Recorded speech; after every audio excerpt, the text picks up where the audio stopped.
We have a massive Jalen Brunson update to go over today as the New York Knicks have desperately needed their superstar back from an ankle injury, and especially now with Mike Brown revealing more plans on this Knicks defense and how much of an X factor Mitchell Robinson is in that defense. There's a lot the Knicks need to do to really get things back on track, as there is one stat that has Knicks fans rightfully quite concerned, while also trying to figure out what the deal with Jalen Brunson is and when he can come back amidst other injuries like OG Anunoby and Mitchell Robinson still being ramped up from his own ankle situation. There is a lot going on around the Knicks right now, and they need to start stringing some wins together, as despite the fact that they do look like a very good team thus far, there are some issues that they definitely are going to have to rectify. We're going to break all that down, guys, but real quick, if you are part of that 56% that's not subscribed to Knicks Digest, make sure to subscribe so you don't miss a single New York Knicks update. We're coming out with videos every single day. We are back in New York. We are back on that New York Knicks grind. So make sure to be subscribed and those post notifications on, and also watch out for a whole lot of YouTube shorts coming your way as well.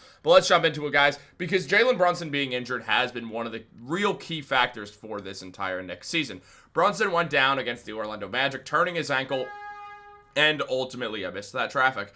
Ultimately, he was dealing with a sprained ankle that was revealed to be a grade 1 sprain, which is basically the best case scenario, considering it was reported that Brunson did leave in crutches and a walking boot. So because of that, there was a lot of fear that he would be out for a couple of weeks and that it was a serious injury and not just a sprained ankle. Brunson has sprained his ankles a fair amount of times, and it was his right ankle, the one that he has had a good amount of ankle sprains for at this point, specifically last season when he got hurt in the spring. Now, in regards to Brunson, we have excellent news, because Shams Charania did mention not that, or anything even, because Ian Begley mentioned that Jalen Brunson's ankle is upgraded to questionable for tomorrow's game versus the Dallas Mavericks. Now, this was yesterday. The Knicks do play the Mavericks tonight, as the Knicks did announce, which was obviously huge for the team, because Jalen Brunson in 34 minutes per game this season is putting up 28 points, 3.5 rebounds, and 6.5 assists. He's absolutely been phenomenal, shooting 47% from the field and 37% from three, around the same numbers as last season as well, but the points are just continually going up and up and up,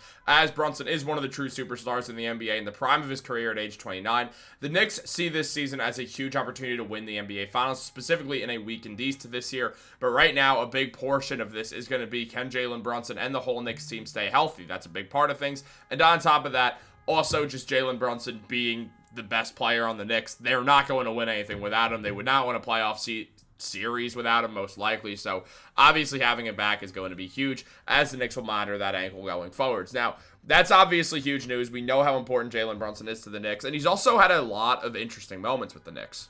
Because, weirdly enough, for Jalen Brunson, yes, there is a gradient in front of my face right now. Weirdly enough, for Jalen Brunson, he hasn't played against the Mavericks that much since he signed with the Knicks. He's missed half of the games that he was supposed to play in against the Dallas Mavericks. Remember, Brunson and Luka Doncic never played against each other when Luka was still on Dallas after Brunson left. One of them was always injured. It was a really weird thing. Not like Brunson spent a ton of time injured, but against the Mavericks, he did. Now, in Dallas, he has appeared in 2 games where he's averaged 33.5 points and 7.5 assists with 2.5 rebounds as well. Over that span, he's shooting 55% from the field, and he's not shooting too well from 3. But at the end of the day, Brunson putting up 35 or 33.5 points per game against the Mavericks when he heads back into Dallas. He's spent a lot of years playing in Dallas, playing for the Mavericks, of course. So to see him go out here and have a whole lot of success is going to be huge. The Knicks don't need Brunson, though. They don't need this guy to show up for them to ultimately win this game, or for the Knicks to ultimately win this game, because the Mavericks have been terrible. I mean, also Deuce McBride has stepped up nicely as a starter. With Anunoby out, it would not be surprising to see Deuce stay in the starting lineup next to Brunson and have the starting lineup be Jalen Brunson, Deuce McBride, Mikal Bridges, Karl-Anthony Towns, and Mitchell Robinson. At the same time, the Knicks ultimately might just opt to start Landry Shamet as well, who obviously was phenomenal and did have that 36-point game, playing a whole lot of minutes once OG did go down against the Miami Heat in that first game they played of the 2, or I guess the second of the 3 if you want to count it, because the Knicks have played the Heat 3 times to start the year for some reason. But look, when it all comes down to it, the Knicks are yet to win on the road, and that's a problem because they're 8-5. Now, as mentioned, the Knicks are there's 2 teams in the NBA without a road win. It's the 1-12 Pacers, who, have 1 win, and then the 8-5 Knicks. The Knicks have lost every game on the road and lost 1 game at home against the Orlando Magic, where Brunson did ultimately get injured at the end. And because of that, there has been a whole lot of just considering that since the Knicks have not won on the road, is this actually a sign of a bigger issue? Is this something that we could put on one person? Can we put it on Mike Brown? Why are the Knicks struggling on the road? Does it have anything to do with the play that Mitchell Robinson's been on and off the floor pretty consistently? He's been pretty consistently inconsistently playing because the way the Knicks are still ramping him up and everything. So the Knicks, they're not at full strength. They haven't at all been this year because of Mitch, and then also then going with having Brunson go down and then having OG go down. The Knicks haven't really been their full strength team yet. They're not going to be at full strength until Mitchell Robinson is fully ramped up and fully back. We know he's having an excellent season, but the Knicks, they're only going to be their best selves if Mitch does get to that point. Now, it was mentioned by Heavy Sports that Mike Brown does not want to give up the paint, and the Knicks do a great job at executing that game plan. When a guard or forward blows past their defender, there is someone waiting for them in the paint on the help defense. In fact, New York allows the 5th fewest points in the paint at 45.7.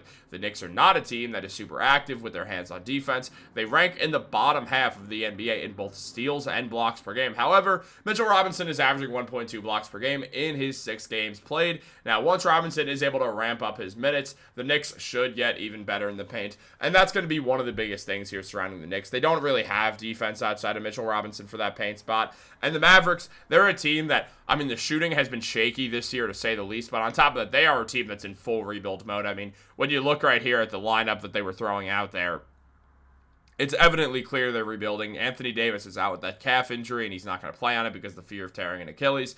So he's not going to play. It's a lot of younger guys or veterans who feel like they'll be moved at some point. I mean, not like there's a ton of value out there for D'Angelo Russell and Klay Thompson, but I wouldn't be surprised if they got moved anyway, just on the basis of the Mavericks trying to trade everyone. They'll definitely trade Anthony Davis this season, so it's a matter of seeing what happens with all of that as well. And just also the Knicks, this is the game they win on the road. With or without Mitchell Robinson, they should be able to do it. But obviously having Mitch would help because Mitch, who puts up 4 points per game, is there for the rebounds. 9 rebounds per game, shooting 59% from the field. Also, yeah, averaging over a block per game. And he doesn't get challenged at the rim. He'd be averaging around 3 blocks. It's just nobody challenges Mitch at the rim at all because they know it's going to happen. And per 36 minutes, his numbers are absolutely insane. Again, he's also only playing in 16 minutes per game right now, so it's not something that we really have to take a ton of stock in with why some of the numbers are down, but he, per 36 minutes, is averaging 8.2 points, 19.3 rebounds, 2.6 blocks, and 1.1 steals, including 13 offensive rebounds per game. There is absolutely not another Mitchell Robinson on the planet. There's none in the NBA, and what he does for the Knicks is so valuable, and they're going to need him to be fully healthy as time goes on. They're going to need the same thing with Brunson, and it is good to see that Brunson's coming back this quickly because it didn't feel like he was going to. It felt like he was going to be out a couple of weeks. Again, leaving in crutches and a boot is never a good look, so seeing how that sort of worked, it definitely was concerning for Brunson. I mean, Jared Schwartz even mentioned it, saying that Brunson has missed the past 2 games, which the Knicks split with the Heat. Grade 1 ankle sprains are typically carrying a recovery period of 1 to 3 weeks. It appears Brunson is on track to return towards the beginning of that time frame. So once again, Jalen Brunson able to really just power through a lot of the time. He's been asked to do a whole lot for the Knicks, but he absolutely loves it, and we absolutely love watching it. Guys, what do you think about Brunson coming back? Are the Knicks going to get their first road win? How do you feel about this team's defense, their offense? How do you feel about where the Knicks are right now? Let me know in the comments down below. Like this video, subscribe, turn on post notifications. Have a great day. Go Knicks.